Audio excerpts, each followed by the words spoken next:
It is not so easy. পরে দুইটা সরকার একসাথে কিভাবে থাকবে, মানে নতুন সরকার পুরাতন সরকার? ওই দুইটা সরকার, সরকার তো একটা হবে যখন হবে, এখন তো সরকার হচ্ছে না। এখন আপনি জাতীয় সংসদের সাংসদ হিসাবে ওত নেবেন, আপনার কোনো গণপরিষদের তো ওত নাই। এই ওতটা নেবেন আপনি সংবিধানের উপরে, সংবিধানের মেম্বার অফ পার্লামেন্টের ওত আছে, ওইখানে তো আপনি এমেন্ডমেন্ট করতে পারবেন না, এমেন্ড করে গণপরিষদ ঢুকাতে পারবেন না।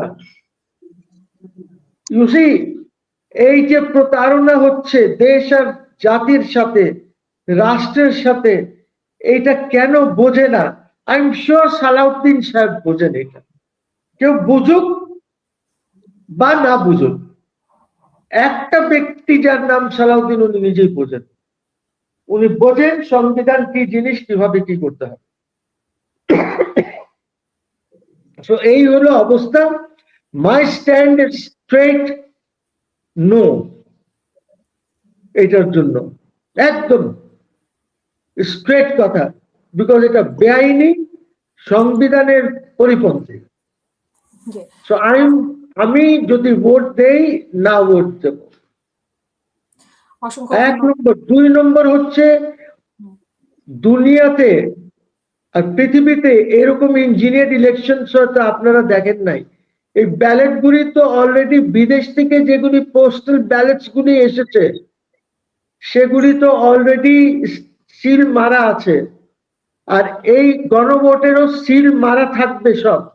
মজার ব্যাপার হবে যেদিন যখন এগুলি কাউন্টিং হবে, তখন দেখি না কি পরিস্থিতি দাঁড়ায়, গণভোটের টোটাল গণভোট কত হয় আর অন্য ভোটগুলি কত হয়। Let us see. তো ইটস নট সো ইজি, একদম একদম আমরা ধ্বংস করে দিচ্ছি সবকিছু। It is very unfortunate.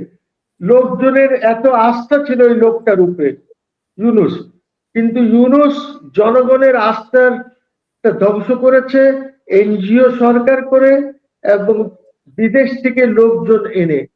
এই বাংলাদেশে কি লোক পাওয়া যায় নাই যে আপনাকে খলিলুর রহমানকে আনতে হবে আর ইলিনয় থেকে ধার করে আনতে হবে? কি হচ্ছে দেশে ইকোনমি নাই, দেশে কিচ্ছু নাই, ল এন্ড অর্ডার নাই। আজকেও গন্ডগোল হয়েছে, প্রত্যেক দিন গন্ডগোল হচ্ছে। আপনি কিসের ইলেকশন করবেন? There is no stability.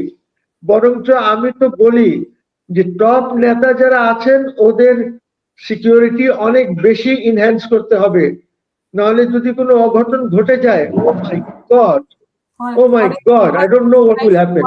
পুরো বাংলাদেশে আগুন জ্বলবে।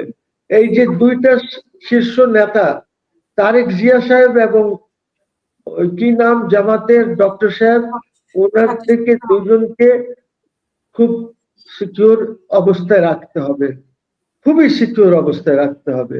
একটু ল্যাপস হলে প্রবলেম আছে।